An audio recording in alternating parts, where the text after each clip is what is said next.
ही property बची है, एक ही भविष्य बचा है। ये नस्ल मात्र ऐसा धंधा है जो सब धर्म और सब जाता ने। मैं 5,000 का भी सीमन करूंगा तो 2 दिन की खुराक बीज पर नहीं ला सकता, वो क्या की ब्रीडिंग करेगा? क्या की ब्रीडिंग? सीमन मेला में दर जाऊंगा फ्री ले जियो गला में।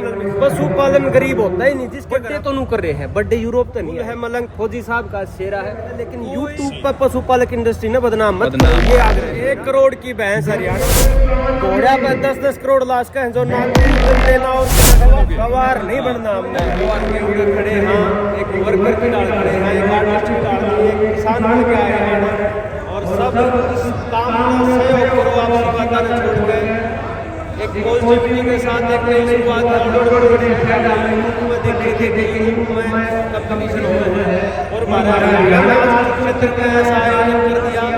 आगे और ज्यादा मजबूती के साथ खड़े हुए जो आयोजन सबसे बढ़ावा नमस्कार भाई पशुपालक साथियों।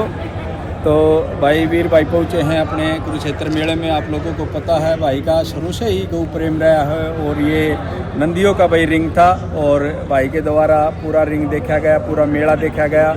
और जो नए साथी हैं, नए पशुपालक साथी इधर पहुँचे हैं, उनका भी मार्गदर्शन करने के लिए और जो भाई के द्वारा या लाइव के द्वारा देखते हैं उनको द्वारा भी आप लोगों को टाइम से मोटिवेशन करते रहते हैं। तो भाई का हम धन्यवाद करना चाहते हैं कि इस मेले में आपने अपना कीमती टाइम निकाल करके और जो पशुपालकों के लिए पहुँचे हैं। तो भाई से पूछना चाहेंगे तो नमस्कार जी भाई। नमस्कार भाई, सबसे पहले तो शुभकामनाएं आप सबको, क्योंकि पहले पशुपालक एक मजबूरी का काम था जी और पशुपालन ने एक गवार आदमी का काम था। फिलहाल हम इसने एक माना है कि इंडस्ट्री बनेगी और इस इंडस्ट्री का हम हिस्सा हैं जी सर। हम सब हिस्सा हैं, कोई छोटे लेवल पर कोई बड़ा लेवल पर। जी जी। तो आप तो 2 तरीके से हिस्सा हो, एक तो फुल भी है सीमन वाला सहयोग भी कर रहे हो आप लोगों ने जी सर जी। और साथ में आप एक अच्छी इन्फॉर्मेशन यूट्यूबर का तौर पर भी पहुंचाओ। बिल्कुल। और साथ में एक जिम्मेदारी के साथ में किस चीज की कवरेज करना लग रहे हो, उसने नए लोग देखे हैं जी एक नया उत्साह उनका भीतर लम्ब पैदा हुआ। शुभकामनाएं तो आपको भी और हम तो बस अपना हाजिरी लागे भाई। तो भाई जो सबसे पहले एक जो नए साथियों को क्या कहना चाहोगे आज के दौर में भाई गौ पालन पे या पशुपालन? भैंस पालन, गौ पालन, सारी बात आ गई। मैं एक बात कहना चाहूंगा, अक्सर बार बार मतलब कई है, केरल जैसा जो प्रदेश है वहाँ साक्षरता दर बहुत ज्यादा है, वहाँ पढ़े लिखे लोग बहुत ज्यादा है। राजस्थान या और अन्य प्रदेश है वहाँ पे धार्मिक स्थल बहुत ज्यादा है जी। हमारा हरियाणा है, दौरे पंजाब दौरे, 2 ही चीजें थी जी, जमीन और पशुपालन। अब जमीन ने एक्वायर होने लगी, कम होगी जी। सिर्फ हमारी एक ही प्रॉपर्टी बची है, एक ही भविष्य बचा है, ये नस्ल। ये नस्ल पशु नहीं है हमारे लिए, ये धरोहर है और प्रॉपर्टी भी है। इस तरह एक तो पहली बात तो फौजी साहब आप जी जी हमारे जीन्स ने, हमारे डीएनए ने, हमारी विरासत में बचा रहे हैं जी। दूसरी बात ये है, हम यूरोप के सैडा के बीच में आज मास्टिका की मोरी पकड़े खड़े हैं, तो ये प्राउड की बात होगी। जी जी। तीसरी बात ये है, जब जमीन नहीं बचेगी लेकिन करोड़ रुपया की भैंस घर घर बंद रही होगी, 50-50, 40-40 लाख की गां घरा बंद रही होगी, तो यो हमारे खातर सब कुछ होगा। तो हमारे खातर तो ये भगवान है, भगवान है ना। तो दोस्तों आप लोगों ने देखा होगा, मैंने भाई की काफी वीडियो कवर करी है और आप लोगों को मैं कहता रहता हूँ कि एक विचार है ना आपकी जिंदगी बदल सकता है। और मैंने आपको काफी विचार भाई के आप लोगों के सामने पेश किए हैं और उनकी एक एक छोटी बातों में गहराई होती है। आप लोगों ने देखा कि ये एक हमारी विरासत है जो पशुपालन लोगों ने संभालना है, आगे बढ़ाना है। और बहुत बहुत धन्यवाद भाई जी, आपने जो ये बातें बताई। और मैं जरूर चाहता हूँ कि जो युवा साथी हैं इस पशुपालन के दौर की तरफ वापस से लौटेंगे, जो कि दूर हटते जा रहे थे। और अपनी जो है आपने बताया कि जमीनें कम होती जा रही हैं, तो पशुपालन बहुत बड़ी चीज़ है और इसको आगे बढ़ाने का काम करेंगे ईमानदारी से। बात एक और फौजी साहब, जो सिर्फ एकमात्र ऐसा धंधा है जो सब धर्म और सब जाता ने एक करते हैं। जी जी। कोई जमींदार किसी भी जाति विशेष का उसका है, बिल्कुल।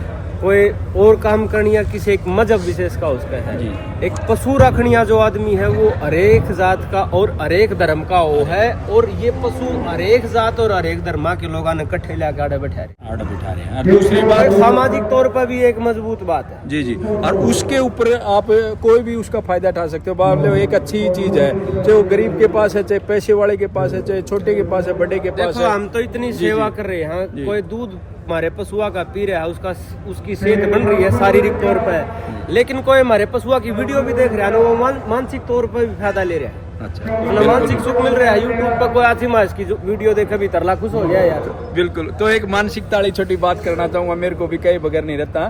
तो जैसे अपना पीढ़ी दर पीढ़ी का बहुत पुराना जोटा है मलंग, तो उसके बारे में मैं बातचीत करना चाहूँगा। एक जो भाई पीढ़ी के बारे में भी बताएं, और जो उसका जो सिमन का इतना सबसे ज़्यादा आज रेट आपने रखा है, उसका भी एक रीजन लोगों को समझ में आई, ये भी आप ओपन करें। सिमन का रेट का फैसला था जो हमारे सहयोगी भाई है, सारे नए बालक हैं, उनका था। दूसरी बात, मैं इस काम में साथ था, मैं 5,000 का भी सीमन करूंगा उनका। जी जी, बहुत बढ़िया। भविष्य में कांड के है, बिल्कुल। घोड़ी भरवान जावा 2-2, 3-3, 4-4 लाख दे दे। हाँ, ठीक है, देते हैं। भैंस रोज का 500 रुपए का खावा है, खावा है। बिल्कुल। जो 2 दिन की खुराक बीज पर नहीं ला सकता, वो क्या की ब्रीडिंग करेगा? क्या की ब्रीडिंग करेगा? वो ये बोलते हैं इतने महंगा।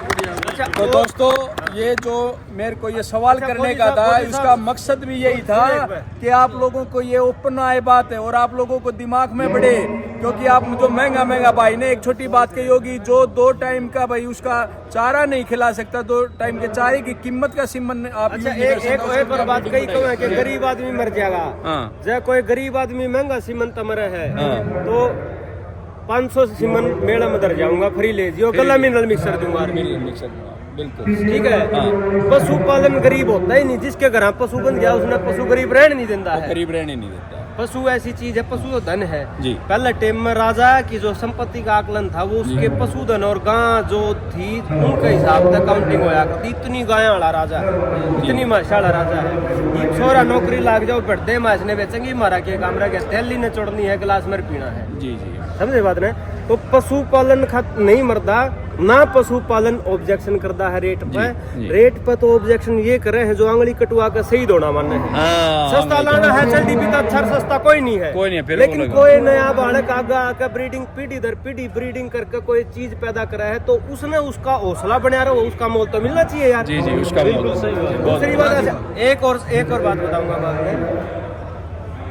2 कैटेगरी और बन गई षड्यंत्र के तहत।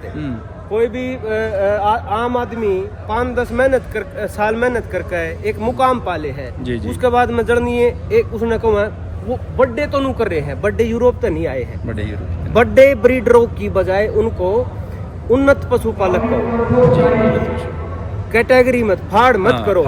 दूसरी बात, कोई मेरा बुल है मलंग फौजी साहब का शेरा है, कोई भी बुल माड़ा नहीं है। इन मानो जब आप अपने दादर दौरे बाप और दौरे बैठ के बात करांगे तो आपने समझ आओगी, पंचायती बुल कोई भी 16 किलो वाली तो ऊपर वाला नहीं था। सच्चाई बात। कोई किसी के माड़े रिजल्ट नहीं आते। हमारे बाबू का 4 छोरे हैं, गारंटी नहीं सारे अच्छे लकड़ेंगे। संभावना बस किसी का माड़ा लिकड़ गया, वो एक और बात है।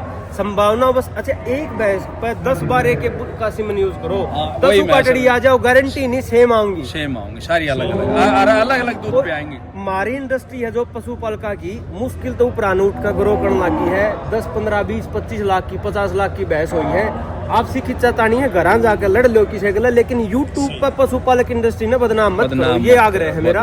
एक ये और बात सबके आगे बता दो भाई, एक लंबी वीडियो फिर कभी ले जाएंगे। एक जो हमें अपना जो सपना है, भैंस भी करोड़ रुपए की बिके, और एक करोड़ की भैंस हरियाणा में कम से कम 20-25 बंदी हो, ऐसा हमारा सपना है। क्योंकि लोग घोड़ा पर 10-10 करोड़ लाश का है, जो ना दूध धंधे ना और के में धंधे, सिर्फ देखने की चीज है। बहुत अच्छी बात है, उन नवा इंडस्ट्री ग्रो करी। हमारी भैंस तो सबके में देवा, हमारी करोड़ों में क्यों नहीं हो सकती? तो हमारा सपना ऐसा है, कोई गरीब है तो हम फ्री ऑफ को सिमन देंगे, लेकिन बीज का रेट महंगा होगा तो फसल का रेट महंगा होगा, ऐसा हमारा मानना है। तो दोस्तों, आप लोगों ने देखा होगा भाई के विचार सुने, और आप लोगों को बता देना चाहता हूँ, जो पशुपालन से बिल्कुल भी जिसका दिल टूट चुका हो तो भाई के पास है, या मेरे पास किसी टाइम पे भी आ जाना, आपको मोटिवेशन मिलेगा और आगे बढ़ने की प्रेरणा मिलेगी। जो सभी साथियों से ये आग्रह है कि जो भी आप सिमन यूज करते हो, बड़े सावधानी से उसके बारे में जान करके अच्छे सिमनों का प्रयोग करें और इस पूरा नस्ल को आगे बढ़ाने का काम करें, और प्रेम से, भाईचारे से।